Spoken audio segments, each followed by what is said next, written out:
Allir þættir samstæðvarinnar eru fáanlegir á öllum helstu hlaðvarpsveitum.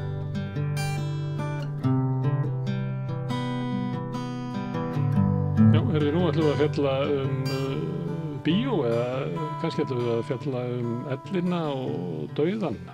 Það mynd sem var sýnd á Riff og núna sýnd í Bíó Paradís sem heitir Jörðin undir fótum okkar og eftir Yrsu Roka Fannberg sem leikstjóri og hér líka Elín Agla Brím sem handritshöfundur. Þetta myndi segjast vera falleg mynd. Þau heyrt það ekki? Jú, maður fær að heyra það. Já. Og kannski myndi ég taka undir að hún í raun og veru lífið fyrir dauðan og mennskuna fyrir dauðan. Svolítið að dauðinn tekur okkur í nokkru bitum. Hann gleypir okkur ekki bara í eitt skipti. Já. Hann nagar okkur. Já, þetta er ferli sem við göngum öllum í gegnum á einhverjum tímapunkti lífsins. Og myndin svolítið svona skráir það með nærmyndum af höndum og húð og svona hvernig ellin leikur okkur. Já. Og það er jóvart. Hvað segirðu? Það er jóvart. Nei, öldrun náttúrulega, þú veist, einhvern hluti, það er svona hlutverk í lífinu sem við kannski forðumst að horfa í augu við og hvernig við nálgumst að líka með einhverjum ljóðrænum hætti að því að það er mikilvægt að gefa því skyn, þú veist, að setja það ekki bara inn á stofnun og gleyma því, heldur að horfast í augu við að það er líka alls konar fegurð og litabreitingar í því að eldast. Það er tilgangur í myndinni að búa til einhverjum umfjöllun sem getur orðið okkur til stuðnings þegar foreldrar okkar eldast eða við eldust. Já, og kannski við spyrjum okkur líka, þú veist, hvernig við viljum að fólk kveðji, þú veist, hvaða aðstöðu viljum við að fólk fái og hvaða líf, þú veist, maður ennþá lifandi, alveg þangað til, maður er það ekki. Já, og það er stærsta breytingin. Þótt að ég hef verið að tala að gera þetta ekkert, þá er stærsta breytingin þegar maður hættir að vera til. Já, og það er svona alls konar núansa sem þú veist, eins og hendur en líka hjartsláttur. Leita hjartslætti. Já, leita hjartslætti. Ég spurði svona því ég var með geðlækni í spjalli fyrir ekki svo lengur síðan og hann var að tala að skáldin hafi búið til fyrir okkur einhver svona umgjörð til þess að mæta tilfinningum okkar og öðru slíku. Og sömuleyti þessi mynd alveg í þeim anda. Þetta er heilandi mynd öldrun og dauða. Já, ég held það og við fórum náttúrulega, við ræddum þetta mjög djúpt en þegar við vorum að skrifa handrit og undirbúa myndina sem er líka áhugavert, þú veist, hvernig margar tilfinningar og augnablik hafa, þú veist, það er ekki svart og hvítt og hvernig hlutinni geta verið fallegir og sorglegir og fyndnir, þú veist, annarkvort í bland eða sitt og hvað. Og það má vera eitthvað sem er sorglegt, getur verið fyndið í leiðinni. Já, það er bara mjög oft þannig og heilandi, þú veist, mér finnst þetta alltaf stór orð að segja fyrir mynd sem ég hef búið til eða við búið til, en ég held einhvern veginn að svona setja fingurinn á mennskuna finnst mér mikilvægt og fallegt. Og mennskan er náttúrulega alls konar líka, held ég. Herðu, byrjum á byrjunni. Af hverju gerðu þessa mynd? Var þetta lélegt svar? Nei, mjög gott. Þess vegna skipti ég yfir í næsta þegar þetta var fullnustu svar. Maður gleymir stundum spurningunni, þú veist, þegar maður byrjar að tala. Það er allt í lagi. Já. Þannig bara samtal. Já. Þetta er ekki yfirheyrsla. Nei. Af hverju gerðu þessa mynd? Mér fannst, ég hef búin að þekkja hann heim lengi. Ég hef unnið á Grund sem sjúkraliði og í umönnun í mörg ár. Það mörg að ég man alltaf eftir því, hverju mörg.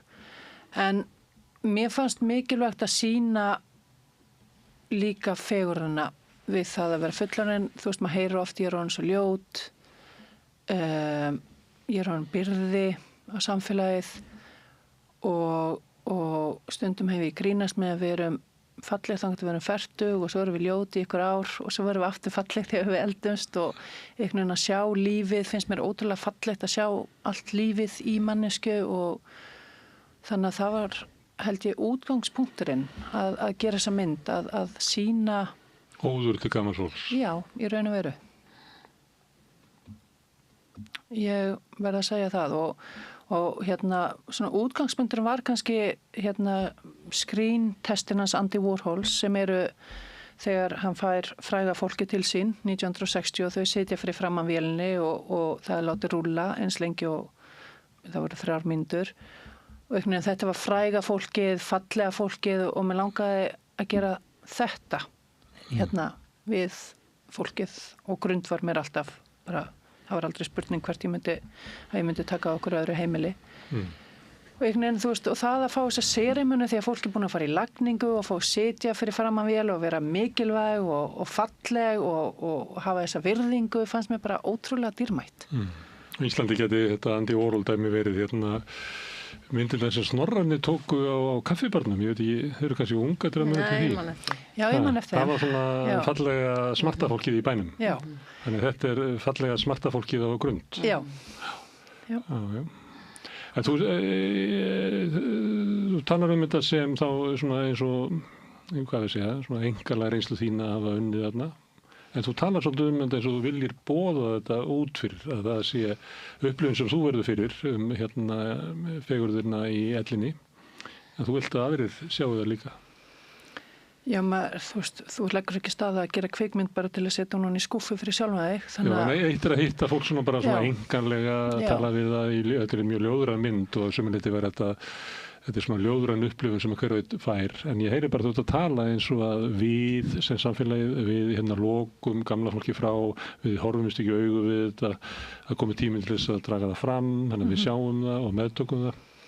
Þú veist, nú er ég ekki manneskja sem finnst gaman að alhæfa, en ég held samt að það tíðkast aðeins þessi neikvæða umræða að eldast þegar í raun og veru er þetta stóðirna sem við, þú veist, byggjum samfélagið á og hérna og maður má ekki gleyma því, þú veist, að við komum þaðan líka og kannski er það sem ég er að tala að fá það út fyrir heimilið að hérna, þú veist, að eiga stundum og stundum held ég að maður veit ekki hvað maður á að segja eða hvernig maður á að vera en ég held að bara nærveran sé nóg oft og vera, þú veist, vera svona til staðar og það er, maður vonast til að, já, það vakni, maður vonast alltaf til að það kveiki í einhverjum tilfinningum og hugsunum hjá fólki þegar maður gerir kvikmynd. Þótt að ég segi ekki alveg hvað það er. Nei. Enda þá getur þú bara að skrifa það kjallaragrein. Já. En þú sagðir hérna að við komum það, hvað áttu við með því? Að við komum að þessu fólki? Eða, þú veist, þetta er okkar forför og þetta er, þú veist, kynslóðin sem, þú veist, líka Ísland byggði á einhvern veginn og það var svona mér sterkt að það er náttúrulega líka viss breyting, þú veist, þetta er í raun og veru fólki sem ég tók upp er kannski síðasta fólki án snjallsíma sem kann einhvern veginn að sitja og láta daginn og njóta og líka þessi núvitund einhvern veginn sem er til staðar, þú veist, og ég held að í svona kapitalíska samfélagi þá erum við alltaf svo upptekin af hvað við gerum og hvað þú hefur gert og hérna en líka einhvern veginn að mæta manneskinu bara svo sem hún er á þessum tímapunkti finnst mér mjög svona mikilvægt og fallegt og hérna og hefur gefið mér rosalega mikið. Hellin er svipað og stundu talaðum að í sundi sko þá sita allir í pottinum og það getur ekki komið með hérna axlabúðana eða kasketið eða merki stöðu sína í samfélaginu. Já. Og menn getur svo reynda í sundutónum. En hellin er þá einhvern veginn þannig að hún afhjúpar okkur og við erum bara það sem við erum. Og bara. Já, og það er kannski bara allt sem við erum. Já, allt sem við erum. Allt hitt var hjóm. Já. Og það er einhvern veginn svona, þetta fangar einhvern veginn kjarna mennskunar á þessum tímapunkti og hérna, og nú hef ég þekkið hennan heim vel og þú veist, myndi ég segja og já, það er svona, ég veit ekki hvað maður getur bætt við. Já. En ef ég má aðeins að því að þú vilt draga fram fegurðina og mennskuna. Maður gæti hugsað sér svo að það er nú ýmislegt sem gerist á grund sem getur verið grimmt, getur verið svona bara erfitt, Já. en ekki myndinni þinni.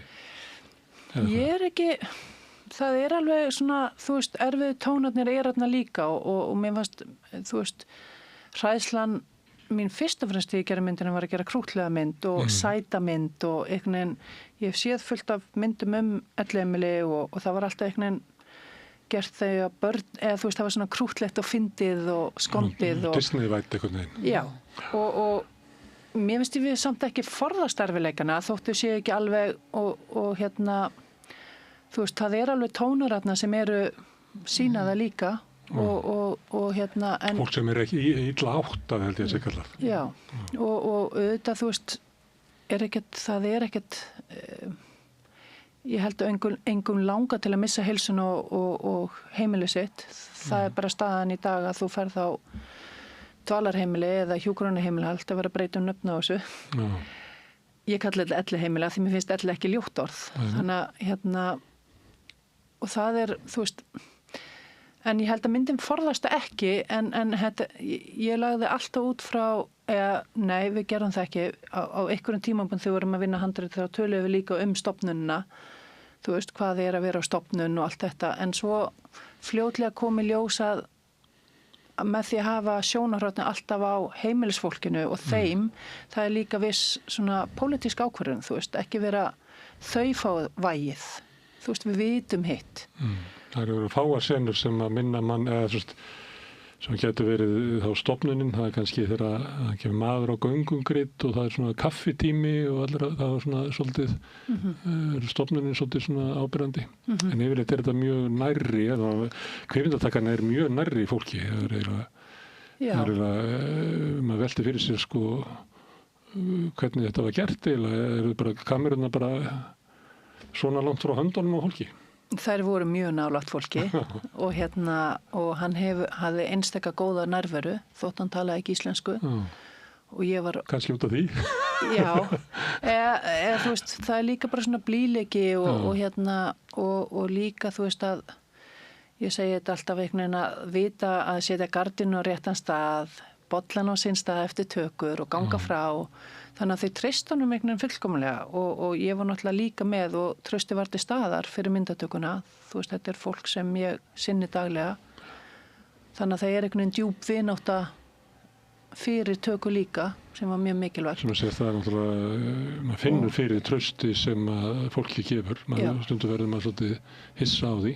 Já. Að það virðist ekki trufla, þið virðist ekki trufla fólk. Fólk bara í einlægum samtali.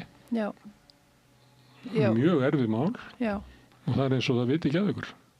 Já, það er hvað maður að segja, galdur. Eða þú veist, við náðum því en það ekkert sem var gefið þegar maður lagði af stað með myndina en ég mjög ánægði að þetta tókst og varðandi stofnun þá held ég að það til fullt af myndum sem fjalla stofnanir, kannski ekki á Íslandi og mér fannst það hefur verið gert og þetta líka mynd sem kemur frá einhverjum sem þekkir heiminn, ekki kvikmyndakina sem kemur inn og fer, þú veist, ég ennþá að vinna þarna í dag og þannig að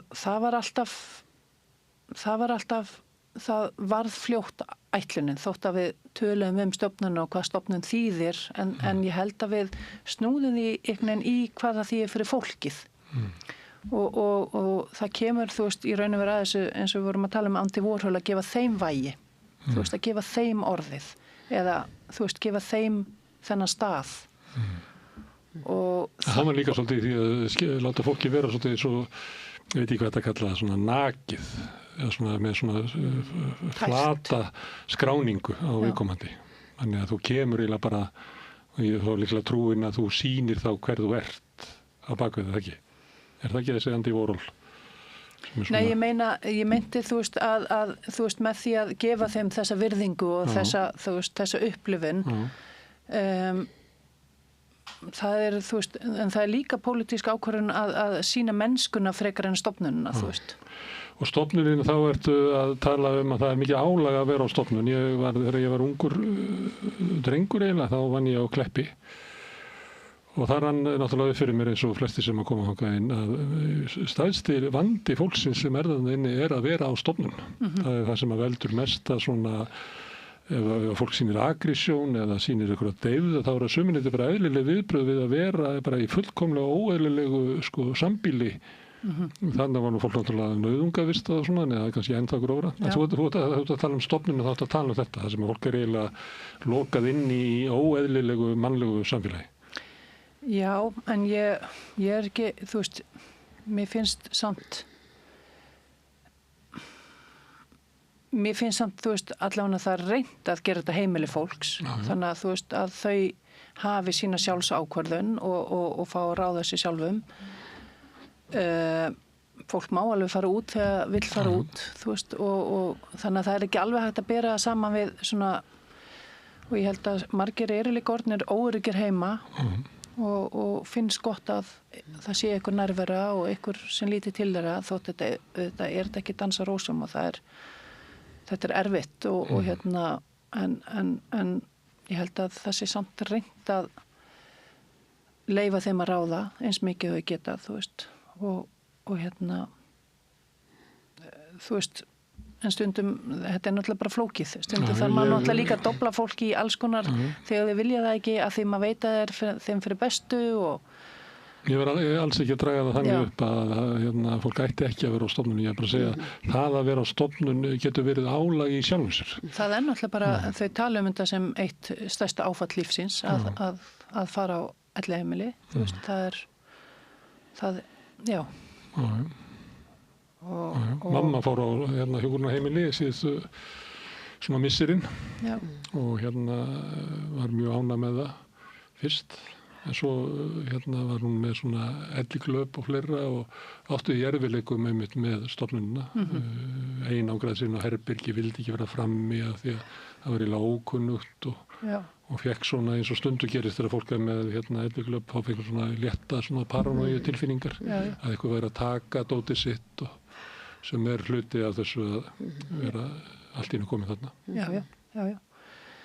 Og en í myndinni, þú veist, ég held að flestir voru samt alveg meðvitaður hvar þeir eru og hvað, þú veist, á þeirri deild sem ég tók upp, þá er fólk í raun og veru flestir bara mjög skýrir. En einhverjir voru þarna sem að mundi ekki en maður getur verið skýr þótt maður man ekki. Gott samtal þarna sem að maðurinn er að tala eitthvað og hún man ekki. Og þau eru að eiga við það hvernig eiga í samskiptum þar sem að við eigum sameiginlegar minningar og þú manst þær ekki. Og þannig er ótrúlega missi fyrir þann sem að man að hafa ekki félagann með. Mér fannst það svona einhvern veginn því ég horfði á efni því að kom, þá fannst mér þetta svona að horfa í augun á honum og sjá sorgina að hafa miskonuna sína. Hann sagði eitthvað svona, þetta er synd að þú manst ekkert af þessu. Þetta hefur verið talað um að þetta sé sérstakur söknuður að sakna manneskjuna sem hún stendur fyrir framan. En sem ég segja að þetta er alkoholista geti deilt þessar reynslu að sakna manneskjuna sem er horfin. Herðu, Elín Agla, því að þetta er myndir en það Yrsu og þú ert að hjálpa, þess að er ég ekki að deila kannski umræðinni. Hvernig fannst þér þessi mynd? Mér finnst hún mjög áhrifamikil og falleg auðvitað, hún er mjög falleg. Ég held að eins og bara fyrir mig í byrjun þegar vorum að byrja að tala um þetta það fyrir svona að hugsa um hvernig er svona samskipti við eldra fólk af því ég bjó í hefðbundnu samfélagi á Ströndum lengi þar sem að þessi gömlu voru þar voru ennþá stúsast og vinna og höfðu sitt hlutverk þannig að ég fekk að upplifa það líf. Svo kom til Reykjavíkur og þá verður þetta svo aðskilið svo að ég bara hitt eiginlega ekkert gamalt fólk mínir afar og ömmur eru dáin. Og þá fyrir ég að hugsa svona fyrir bara, þú veist, þess að dóttur mín eða unga fólkið, ef þú ert ekki með einhvern aðstandanda á elliheimili, þá kannski bara hefur eiginlega engin samskipti við gamalt fólk. Og þá sérstætt var þetta, þú veist, hvað töpum við eitthvað á því eða skiptir einhverju máli eða það bara rosa þægilegt og einhverju aðri sjáum það og við getum bara sinnt okkar hugðarefnum en eitthvað sem að vantar eða sem þurfum að misvið. Það líka álag af stofnuninni eru til dæmis börn að heimsækja aldraða. Að börn skynja oft stofnunina. Það var mín reynsla með dóttur mína þegar við vorum að heimsækja pappa. Að stofnunin fór alveg, henni fannst eins og pappi væri í fangelsi og kom þar út og fannst, svo sá hún alltaf eftir því að hún hafi verið svo inn í sig þegar í þessum heimsóknum. Þannig að þegar mamma fór á stofnun, þá reyndi hún allt sem hún gat til þess að vera opin. En ég skynjaði bara gegnum hana að sem að maður kannski fattar ekki með fullorðin að þessi heimur sem að maður gengur inn í, af því að sumuleit næmt barn, lesið allt saman. Það ansið mikið og valdájafæjan inni og sumir eru bara viðfangin og þetta er ekki alveg heimili og það alls konar svona hluti sem að barnið skilur Einmitt, og sem ekkert auðvelt fyrir okkur að horfast í augu við. Þetta eru foreldrar okkar og það eitthvað við þetta svona setup eða þetta sem svolítið erfitt að horfast í augu við. Þó þetta sé líka fallegt og gott og getur tikkað einhvern svona lista þróað samfélag, þarna rosa góð þjónustu við aldraða.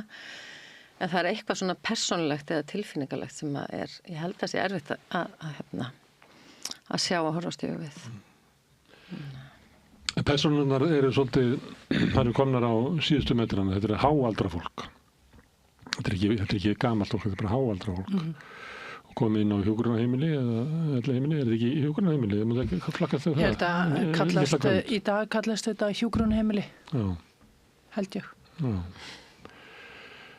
Og það má heyra það svolítið að það ekki virkir þáttakendur. Svolítið vant í að það kannski ekki hlustað gaumgæfilega á það sem að segja. Og það kannski gerist löngu áður og kemst á þennan stað að við hættum að heyra það sem eldra fólk segir. Það svolítið þannig. Við erum með aldursfordóma og þú þarft ekki að vera neitt sérstaklega gömul þegar þú veit ekki þannig að hafa vita neinu sem svolítið öfugt við það að því að við komum úr mannkynssögunni. Þetta er alltaf verið öfugt Það litið á sem sérstök verðmæti að ná viskunni út úr þeim sem hafa lifað langan tíð, hafa þekkinguna og reynsluna til þess að geta horft yfir kannski erfiðleika dagsins, hafa gengið í gegnum margt, en við lifum á samfélagi sem við bara alls ekki heyra þetta.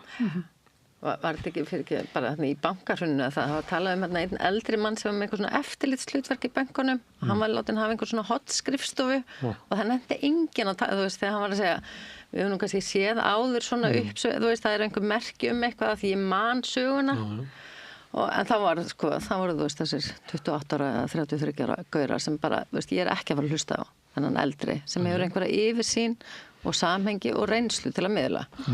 Og það verðist eins og svona almennt höfum við svolítið útskoðað því. En þetta ræddu við frekar mikið þegar við vorum að þróa myndina. Þú veist bara hlutverk fullorðins fólks og hvernig þetta hefur breyst í gegnum tíðina og það er náttúrulega mikill missi við það að og kannski það eitt af því sem maður hefur lært að vera þarna líka að maður einhvern svona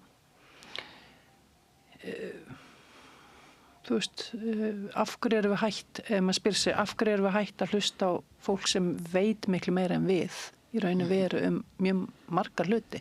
Við viljum vita mest. Já. Við viljum vera best. Já.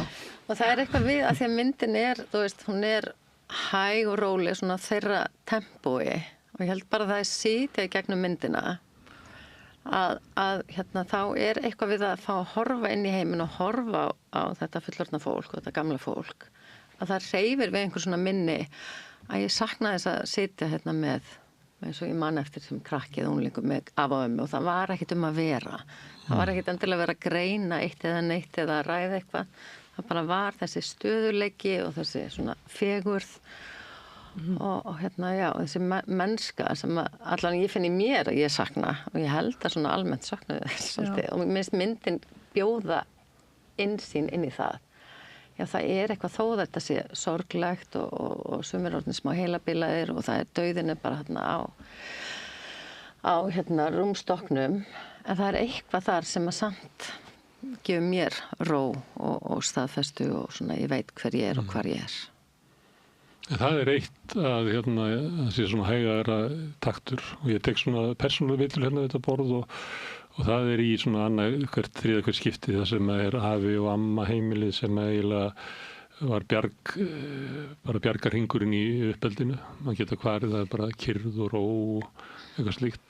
En svo það heitt sko hvort að við hlustum á fólkið sem eins og að hafi eitthvað að segja og maður skynjar það bara á síðustu árum á vinnumarkaði og löngu áður og kemur upp í hára á elli að finnur maður það á eldra fólki að það hefur skynjað að fólk ekki að hlusta á það og það bara sér það bara í augunum og viðbröðum að það segir eitthvað en það ekki gilt af því að við teljum að vitið sé starfsmaður á besta tíma starfsævina sem kannski 37 ára.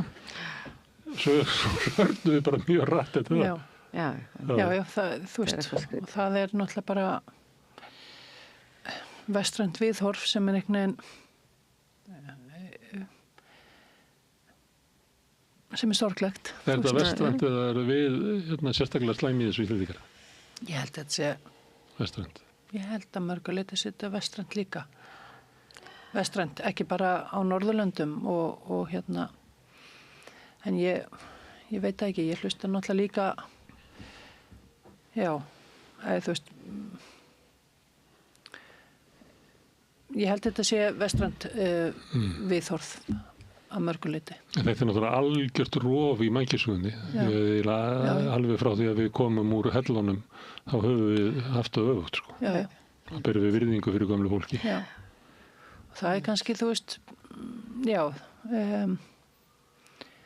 veit ekki hvort manni, þú veist, en það svona spurningar sem að vonast til að, þú veist, áhorfendur sitji eftir líka og spyrji sjálfan sig, þú veist, þótt að myndin segir ekki hvað átt að hugsa, þá maður náttúrulega vonast til að fólk taki með sér eitthvað, þú veist, einhverja tilfinningu eða spurningar eða ég mjög lítið fyrir að gefa svör heldur að svona vakna til vitundar.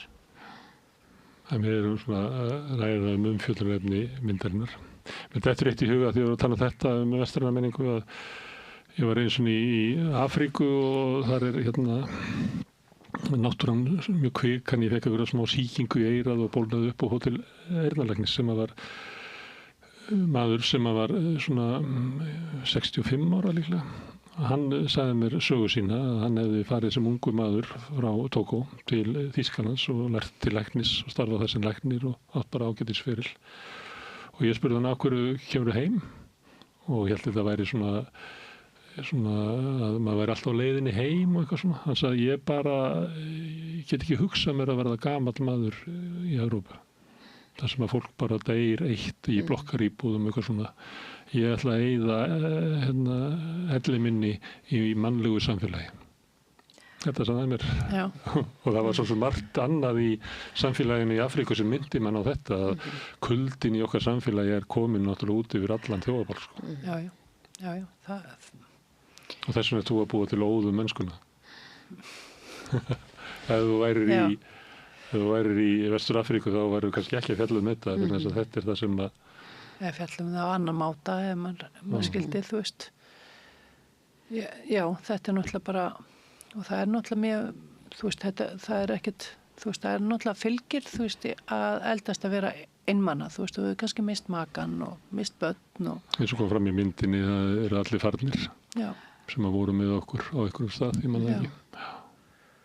Og það náttúrulega líka bara mikill einmanleiki að kveðja lífi líka, þú gerir það einhvern veginn, þótt þú sért umkringdu fólki þá þetta upplifin einhvern veginn sem hún fer einu í gegnum og ég man að það var ein kona sem sagði að vísu við barnabarni en sem sagði mér þetta að hún var svona kveðja, var alltaf lengi að kveðja og kvaddi svo ekki en svo sagði hann þetta miklu stærra og merkilegar en ég nokkuð tíma hélt það er svo mikið af fólki og svo mikið af litum og var það meðast það eitthvað svo fallegt við það líka sá hún fólk og liti og þannig að og þetta svona mér alveg kært, þú veist, hvernig við kveðjum lífi finnst mér mjög mikilvægt, þú veist, í hvað aðstöðum gefum að fólki og þú veist hvað virðingu og reisn borið fyrir þessi tímapunkti. Nú ólst ég upp í Svíþjóð, þannig ég hlusta mjög mikið á sænskt útvarp og kannski eru, þú veist, ég held að allir heimilin þar séu bara, ég held að Ísland samt með mun betri aðstöður fyrir fullorðið fólk en í Svíþjóð. Það sem fólk látið bara, það bara hryllingssögu, sko, þú veist, sem svona... Það svo hæli. Ég bara aðstöðna, þú veist, ég vil ekki einu svona setja orð, þú veist, fyrir fram að myndaðilega, en þú veist, það sem þetta virkileg stofnun og ekkert hugsað, bara hugsað fjármál og einhvern skilvirkni. Já. Þannig að þótt að, þú veist, það margt neikvætt við það, þá held ég samt að hér sé líka, þú veist, oft hugsað fólk á mennskan máta líka sem við getum líka verið stolt yfir, þú veist. Og það líka náttúrulega í stofnununum að þá það oft starfsfólk sem að þetta marg laga, sko. Og þú veist að tala stofnununa. Þetta ásvo sem við allt, sko. Við getum talað að fjölmiðlar séu slæmir, þetta góði blaðamenn og þú veist, þetta bara, þannig heimurinn. Já. En þetta standa fram fyrir dauðanum náttúrulega erfiðasta verkefni sem við og eiginlega magnað að fólk skuli ekki bara missa vitið frammi fyrir þessu. Og við viljum náttúrulega ekki helst vita af því, við viljum þegja yfir því að við erum öll dauðvona hérna við þetta borð. Já. Við viljum ekki horfast í augu við það. Það náttúrulega bara svona ríkjandi dauðafóbía hér og í vestrænni menningu almennt, sko. Við höfum einhvern veginn og svona stofnanavætt það, sko, útýst dauðanum og ég held að svona almennt eru við svolítið vandræðileg. Já. Og erfitt að tala það, sko. Ég veit ekki fyrir ykkur persónlega en þú veist, þegar maður fyrir að ná miðum aldrei og yfir það, þú veist, það stutt á hvernig verður þetta og verði ég bara hætti fólk að hlusta á mig eftir 10-20 ár og allt sem ég er búin að gera og reyna að hugsa og fatta og eitthvað og bara hefur enginn og verði bara, þú veist, ég finn í mér þannig tilvistarótta þetta. Hvað skiptir líka máli þegar þú kemur, þú veist, einhvern hvað raunverulega mikilvægt, þú veist? Þegar þú ert á þessum tímapunkti lífsins. Það allt sem þú, já. Þetta svolítið þraut, því að maður gæti það sem svo, hverju að spyrja hvað skiptir máli í lífinu og ef þú spyrð fólk sem á banalegunni, þá það náttúrulega að svara bara sem fólk á banalegunni, það ekki að vera það sem mikilvægt fyrir þig núna. Nei. Þannig að ef við ættum að lifa, það alltaf verið að reyna að fá gamalt fólk hérna, hvernig ekki náður svona löngu lífi og ég bara drekk svo mikið Pepsi eða eitthvað. Það ekki alltaf, sko, þetta ekki alltaf til leiðsagnar fyrir okkur sem erum eða hvað? Nei, þú veist, nei, það það ekki og en ég held líka einhvern veginn að það sem skiptir máli náttúrulega breytist, þú veist, líka með aldrinum, ég meina, það sem skiptir mig máli í dag öðru sem fyrir 20 árum og 10 árum og það ekkert rétt og rangt eða slæmt og gott, þú veist, það breytist einhvern veginn en til dæmis, já, en við ræddum til dæmis titilin á myndinni, þú veist, það í raun og veru höfundarverk, eða þú veist, það kom frá okkar samræðum og Elín getur nú sagt betur og fallegra til, þú veist, að hann kemur einmitt fjallar einmitt þessar stóðir sem við stöndum á í samfélaginu, þú veist, og þú mátt grípa boltan. Sko, það sem ég man mest eftir þegar við sátum á Brávallagötunni og vorum að ræða þetta, þú veist, hver er titilin að ræða? Og ég sagði, já, jörðin undir fótum okkar. Þá kom jarðskjálfti, það var nú reyndar, sem var svona ljóðrætti og það var fyrsti jarðskjálftinu undan öllum þessum eldgosum sem verið 2020. Þannig að það var eins og jörðin sagði, já, við skulum muna þetta. En ég held að þú veist, auðvitað þetta fólk á grund núna ekki orðið að jörðin undir fótum okkar, en þau svona mjög nálægt í, en þeirra foreldrar eru orðin jörðin og jörðin nærri okkur, en ég held að sko hugsunin sé líka þetta að reyna að stilla af hvar eru við í heimsmyndinni eða röðinni, þú veist, að því við erum svo mikið svona top animal, eða þú veist, við erum þetta sem að knýjum samfélagið áfram og allt snýst okkur og yngra fólkið. En svo heimsmynd aðeins sko bjöguð, að þegar sko við stöndum við erum fædd af forfeðrum okkar og við erum fædd af og nærð af jörðinni. En það einhvern veginn rosalega oft erfitt fyrir okkar að muna það. eins og við séum svona automat að bara við búum til þetta, við búum til hagvöxtinn og allt kemur í gegnum okkur. Þannig ég held að það hefur verið svona að reyna að stilla af, sko við stöndum í þakkarskuld við það sem að undankoma og jörðina sjálfa og reyna að muna það. Gamla fólki sé ekki framfærslubyrði okkar vinnandi. Og eins og þetta, eins og hvað oft fólk segir og þú hefur oft heyrt þetta, þú veist, ég vil ekki vera byrði. Þú veist, hvað það? Er ekki börnin byrða á okkur og við vorum byrða á foreldrum okkar og gamla fólki er byrða á einhvern nátt en okkur er þetta svona ríkjandi. Tvisvar sinnum gamall maður barn og svona fjallar þetta. Já. Við endum, það er óhjákvæmilegt, að við endum ósjálfbjarga. Og er ekki bara alltaf við sem byrða hvort öðru? Ekki nema að viljir deyja in your footsteps, eins og þið segja. Það er þessi hugmynd að deyja þess að í vinnunni helst. Já, einmitt. Það er bara ekki trufla neitt. En talandi þú veist, þótt að fólk sé, þú veist, talandi það að þótt að fólk sé nærri dauðanum en við, vonandi, þá þau samt lifandi. Þú veist, þannig að þótt að dauðin sé nærvera, þá held ég að myndin lífið á þessum tímapunkti lífsins rétt fyrir dauðan, skiluð, þú veist, þannig að sem er kannski mikils virði það líf, sérstaklega í nálægt döðans. Stundum hroki æskunar segir það að ég verið frekar að vera dauður heldur en svona. Það kann ekki að svara því að þegar þú ert komin í þessa stöðu þá finnst þér lífið vera En þetta er líka bara, þetta er náttúrulega reynsla sem við þurfum að ganga í gegnum og það var nú ein kona í myndinni sem sagði og segir, þú veist, hún er ennþá á lífi. Hún segir einhvern veginn, það er ekki það að ég vil deyja en ég er alveg tilbúin. Og mér finnst það svona, það situr í mér. Það er svona að vera sáttur, vera hvíldinni fegin. Það er svona, svífur hérna eitthvað aðeins yfir. Svo ég vitnum aftur í, að þetta er svona einkalegt, að við vitnum aftur bara í mömmu. Og mann ég lögti því að hún var mjög hvíldinni fegin. Og það var margt fallegt með að því að hún fær svona elliklöpp.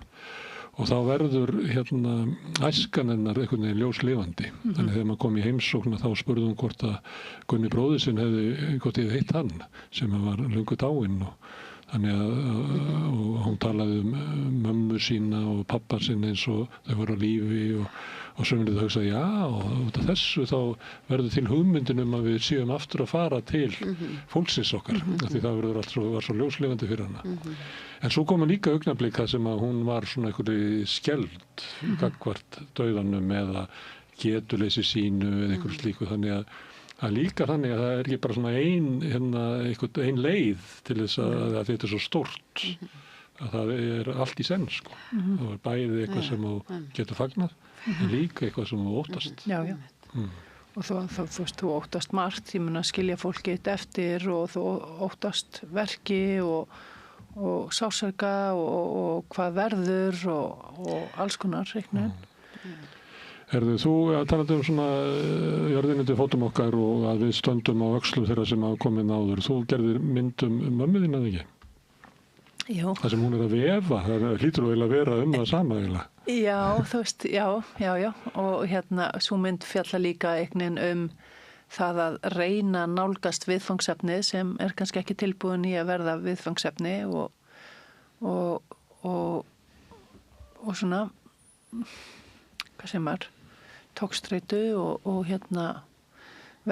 þú spera sér saman og þannig að hún er einhvern veginn marglega líka, þú veist, bæði, þú veist, kvikmyndagerð sjálfa og mæðgnarsamband og ég ætlaði mér að fjalla bara lífsögu hennar og hún var alls ekki til í það og ég held að hún var bara miklu vitrar en ég og ég held að þeim tímapunkti þá man ég var í skóla á Spáni og það sem ég skrifaði handriti og var að undirbúa þetta og það fannst öllum ég ekki tilbúin að gera myndina og ég er bara mjög fegin að ég fattaði það ekki því að þá hefði ég aldrei gert hana en einhvern veginn, þú veist, var ég nógu vitlaus og stundum er bara gott að vera vitlaus eða þú veist, bara að fara í hlutina og því að hvenær er maður tilbúin að gera sína fyrstu mynd en einhvern veginn, þú veist, hún eftir á held ég að hún vissi bara betur hvað og ég held að mér langaði til að gera hana og mér var nokkuð svona ég var bara tilbúin að ganga langt með það en einhvern veginn var hún með svona hvað var rétt og rátt meira á hreinu heldur en. Það er erfitt að gera mynd með móður sinni. Það var pínu snúið. Með upprunalega yfirvaldi í líf okkar. Já, það var alveg snúið sko. Og svona mörg augnablik sem voru bara freka flókin en útkoman held ég að sé tókst bara vel og ég hef verið heppin með samstagsfólk og ég held að það sé svona kjarnina því að gera kvikmynd að vinna með fólki sem oft veit betur en þú og getur dregið fram það besta og gefst ekki upp og einhvern veginn. Þannig að í myndinni jörðin til fótum okkar það kvikmyndataka, klipping, margt sem sko mjög frábært framlag inn í myndina. Tónlist, hljóð. Ótrúlega vel gerð. En myndin sem gerði í milli þess að takja síðasta haustið hljóma líka svona eins og svona niður aldana og niður tímans. Já, það hefur greinlega, ég veit ekki, þú veist, hvaðan þetta kemur. Þú veist, mamma mín á þeim tímabili hélt ég hún, þú veist, hún var komið ykkur elli klaup sem í raun og veru, hún bara skarpari en ég í dag. Þannig að ég held að eitthvað svona hræðsla við það að missa eitthvað. Og þá að því að hún hefur jafnað sig ekki það að þú hefur þessum. Já. En ég held að sé eitthvað svona hræðsla við að missa eitthvað. Ég held að kannski... Sem þú ert með? Jafnvel. Ég þarf að fara í dáðleyslu til að fá fram. Aðra mynd og komast að því? Já. En svona þú veist það og ég misti pappa minn 2020 í byrjun þegar við vorum að gera þessa mynd og ég held að það hafi ábygglega speglað eitthvað. Hann bjó í Kólumbíu, það var COVID, hann dó ekki á COVID en ég komst ekki og kannski var, þú veist, það var mjög erfitt og þannig að það er líka eitthvað gjöf að geta hvatt foreldræðina og geta verið með þeim og átt þessa síðustu stund og einhvern bara svona litli hlutir eins og setja krem á hendurnar eða sitja þarna og lesa upp ljóð eða syngja eða þögnin eða það er líka eitthvað sem er rosalega dýrmætt og þannig að síðasta hausti já og það var einhvern veginn, ég held ég ætla að leggja stað með þessa mynd en ég er mjög glöð að Elín hringdi í mig og sagði ég þyrfti að gera mynd Árnestræpp því að það var alltaf bara í eyði sem það er ekkit svo bara umbreyting í heiminum og þú veist hluti breytast Árnestræpp er bara að jafna sig og er orðin skarpari heldur en aðrir staðir. Já, þetta er panik. Já, þetta er alltaf hverfa. Og þannig að já, það er eitthvað þema þarna sem ég veit ekki alveg hvaðan það kemur. Þetta snerti við fólki þegar þú fengið velun og myndin hist og her og á svona kvikmyndahátíðar rúndi. Já. Og fengið góða viðtökur. En ég býstu að þú líka fengið svona viðbröð bara frá fólki sem að því að eins og ég er náttúrulega að horfi og er að hugsa að því ég er búin að kveðja báða mína foreldra. Og ég er að horfa á það og alls konar atriði sem að setja mig aftur í minninguna og einmitt þetta með hendurnar og hvernig strókið hendurnar. Þannig að ég býstu að þú fengið svona viðbröði á fólki. Já, ég vona það, þú veist, ég er ekki nei við þessari spurningu. Nei, en ég hef, þú veist, nú hef ég sýnt hana og farið með myndinni og það er alveg ótrúlegt, þú veist, í Kanada, þar voru eiginlega árandur 80+ og spyrillin komst enginn svona að spyrja mig spurninga og ég renn einhvern veginn, þú veist, það rennur alltaf út af tíma því að fólk hefur bara mikið að segja og í Kóreu það var mikið ungu fólki og ég fekk alls konar skilaboð á samfélagsmiðlum frá ungu fólki sem vildi tala við mig þetta og hitt og ég held að það hefði komið kannski mest óvart hvað hún snerti djúpt við, þú veist, ungu fólki og ykkur svona tilfinningar sem þið get ekki einu sinni sagt í orð hvað er og en auðvitað, þú veist, fer maður líka tilbaka og ég hef líka heyrt það frá ættingjum að það var eins og þau komu, þú veist, voru komin á grund aftur og það eru auðvitað ekkert alltaf auðvelt en maður vonast náttúrulega líka til að það er líka fallegt að eiga sér minningar og það og já, þannig að hún hefur fengið ótrúlega viðbröð, þú veist, og hérna, bara alls konar. En svo bara þegar maður sýnt upp á Grund, þú veist, bæði svona aðstandum finnst mér vera mjög þakkláttir fyrir myndina. Þetta kannski vera að sýna eins og heilaglöp eða svona, þú veist, kannski fólki í svona viðkvæmari stöðu. En mér finnst bara, maður heyrir að fólk ofsalega þakklátt sem eru aðstandendur fólksins í myndinni og líka inn á Grund var mjög sérstök stemning þegar fólk var að horfa. En svo er þetta frábær mynd, sko, þetta er mjög ljóðræn, mjög falleg og tempóð í henni, sko, sem þú svolítið að tala með, hérna fannst það að vera ótrúlega fallegt og þægilegt. Þannig að bara til hamingju með þessa mynd.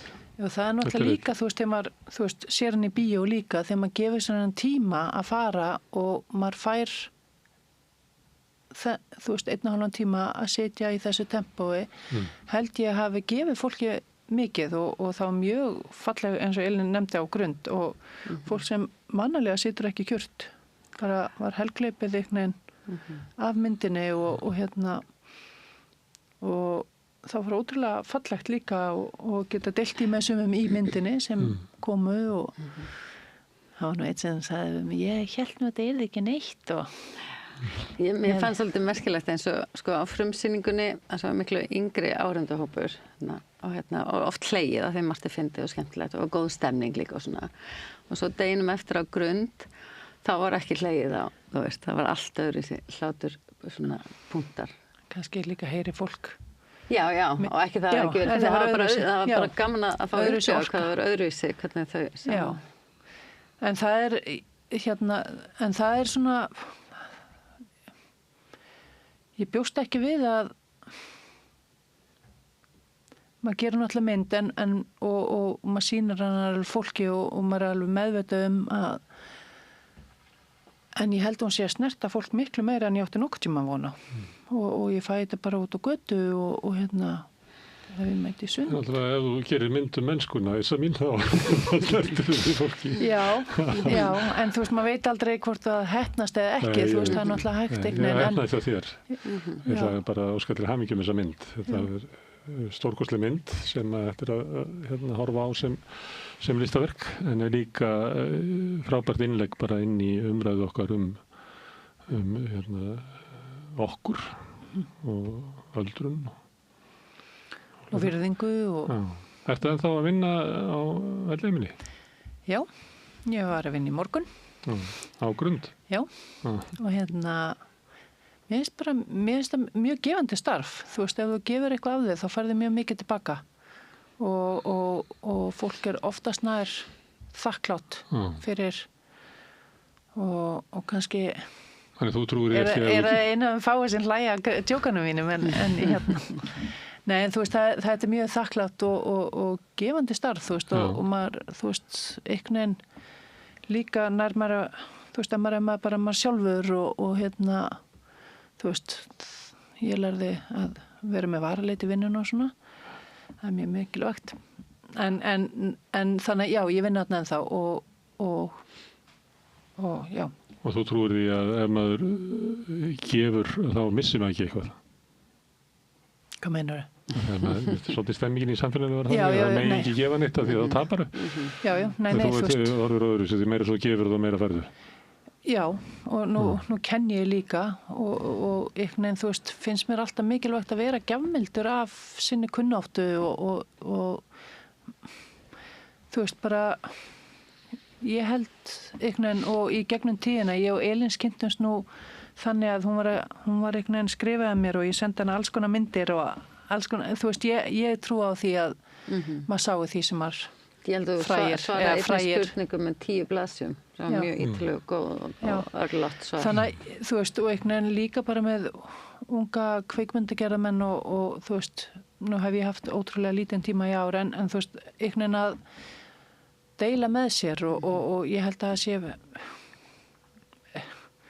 ég bara skil ekki af hverju maður gera það ekki og það er svona, þú veist, já mér finnst líka mjög gaman að kenna og nú kenni ég skapandi heimildamyndir í Háskóla Íslands og það er líka mjög gaman að geta gefið af sér og opnað augu og mun eftir þeim sem gera það fyrir með hann sjálfan og einhvern veginn miðla því áfram, finnst mér rosa gefandi. Og gaman fyrir þig að geta gert það þangað til að verður og gömul og fólk nefnir ekki að hlusta á þig. Já, notaði tíma vel. Já, ég nota tíma vel. Það kannski breytu við þessu hugafæri einhvern veginn. Já. Mér finnst þetta alltaf þess að ég er hérna með svona spjalla þessu fólk sem er búið með starfsaldurinn sinn. Það er hérna alveg sérstakir viðmælendur sem er alveg nauðsynlegt að hafa sem að hefur einmitt þessa svona, er hægt að standa í einhver svona átökum dagsins en hefur yfirsýnina og svona. Þetta er hérna algjörlega ómetanlegt sjónarhorn sem við verðum að hafa því við getum ekki alltaf verið að tala þá sem eru að olbúa sig áfram í samfélaginu því að þeirra sjónarmið er oft sko svo skökk og brengluð og Var ekki verið að tala fá eldra fólk til að kenna íslensku eitthvað? Ég las nú bara fyrirsögnina. Já, það var hann að átt að taka gamla fólkið og setja það á leikskólana. Já. Þessi hugmynd kemur nú reglulega. Hvort þess ekki að nota þetta gamla fólk? Já, nýtist það ekki. Nýtast. Já, þú veist að, já, einmitt. Og þetta er einhvern svona, og þetta er líka eitthvað sem ég lærði mjög mikið í síðasta haustinu, einmitt þessi nýting og líka, þú veist, bara svona atriði eins og þess vegna mæli ég með að fólk sjá þetta í bíó af því að þú veist, það er eitthvað svo fallegt við fullan manneskja, þú sér hendur, hvað hún tekur tíma í það, hvað er vel gert, þú veist, að búum rúm, þú veist, svona virðing fyrir þessum hlutum sem við einhvern veginn tökum, sem við gefum engjugildi.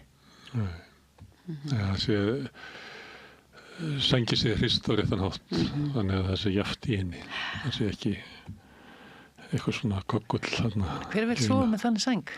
Hver vil sofa með þannig sæng? En þetta er líka, svo segna líka það að nú hef ég ekki getuna til þess að hafa sængina eins og ég vil hafa hana. Þannig ég verði að gera samkomulag við þess að manneskjum að gera þetta eins og ég vil. Já. Til þess að sængin sé eins og mín. Já. Það er margar mjög sterkar og áhugaverðar senur í þessu. Já. Og takk aftur fyrir myndina og ykkur fyrir komuna. Takk fyrir. Sirsa og Elín Agla. En við ætlum að snúa okkur hér að öðru við rauðaborðið. Næsti kafli er eftir augnablik. Frjáls fjölmiðlun á í vök að verjast, allstaðar, ekki bara á Íslandi. Peningavaldið og sterku hagsmunaöflin eiga greiðan aðgang að stjórnvaldi og fjölmiðlum og eiga jafnvel sína eigin fjölmiðla. Þess vegna er samstöðin svo mikilvæg. Hér er pláss fyrir alla raddir, málin eru krufin til mergjar og samtölin eru stór og innihaldsrík. Samstöðin er mikilvægt lýðræðistæki. Ég heiti Kristín Helga Gunnarsdóttir og ég styð samstöðina. Alþýðufélagið er frábær hugmynd. Félagsgjöld í Alþýðufélagið eru krónur 2.750 á mánuði og renna óskipt til dagskrár og útsendinga samstöðvarinnar. Samstöðin.is